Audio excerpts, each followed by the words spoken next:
बच्चे लगातार एक ही बात लिख रहे हैं, आप आरक्षण पे क्या कहेंगे, आप आरक्षण पे क्या कहेंगे। देखिए, मैं आरक्षण पे कहने के लिए कोई हक नहीं रखता।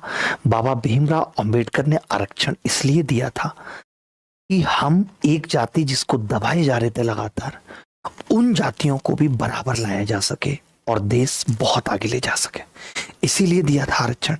लेकिन हम लोग फिर भी सुधरे नहीं और हमने हर एक कोशिश की कि उन लोगों को बराबरी तक ना लाने आने दें, और इसी चक्कर में आरक्षण अब तक कंटिन्यू रहा। अगर शायद हम पहले ही सब एक दूसरे का सपोर्ट करते और सबको एक स्तर पे ले आते तो शायद आरक्षण पहले ही खत्म हो गया होता, जरूरत ही नहीं होती। कई लोग शहर में बैठकर या छोटे टाउन में बैठकर या बड़े टाउन में बैठकर गांव के उस कास्ट सिस्टम को समझ नहीं पाते। आप यकीन मानिए मेरा, आप में से बहुत सारे लोग ये जानते होंगे कि ऐसे कैटेगरी के लिए गांव के बीच में घर बनाना भी एक वक्त पे अलाउ नहीं था, और आज भी बहुत गांव ऐसे हैं जहां अलाउ नहीं है कि उन लोगों की बारात भी गांव के बीच से नहीं जा सकती। हमने इतना उनको दबा दिया। तो आपको नहीं लगता कि जिस इंसान को आप मेंटली मानसिक तौर पे इतना दबा दोगे वो आगे उठने की हिम्मत कर पाएगा? मैं खुद उस गांव से आया हूं जहां पे हम इतना कास्टिज्म देखते थे, और मैं बस एक चीज कहना चाहता हूं यहाँ पे लोगों को, एक बहुत बड़ी चीज रहती है दिमाग में कि सर पैसे के आधार पे रिजर्वेशन होना चाहिए। तो आपने देखा भी ईडब्ल्यूएस कैटेगरी आई है, क्या वहां पे लोग फायदा नहीं ले रहे रिजर्वेशन का?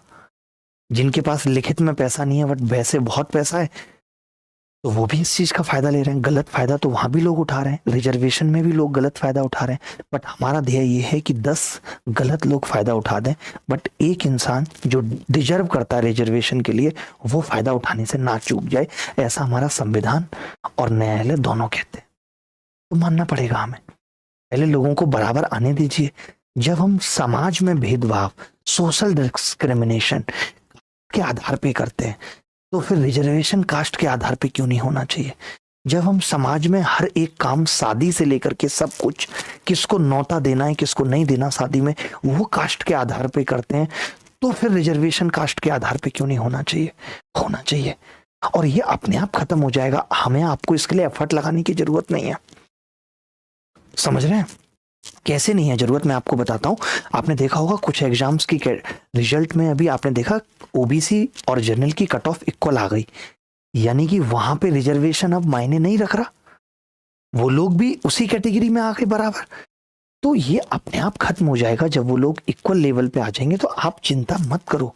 आप सिर्फ अपना वक्त अगर यही सोचने में गवाओगे यार कि मैं जनरल कैटेगरी से हूं, मैं आगे नहीं बढ़ सकता, मैं भी जनरल कैटेगरी से था, मैंने 5 बार सिलेक्शन नहीं लिया ना। तो आप ऐसा मत सोचिए, उन लोगों के बारे में भी सोचिए जिनको हमने इतने सालों तक दबा के रखा। आप तो पढ़े लिखे हैं, अगर आप ऐसी बात करेंगे, आप ऐसी सोच रखेंगे तो कैसे देश आगे जाएगा?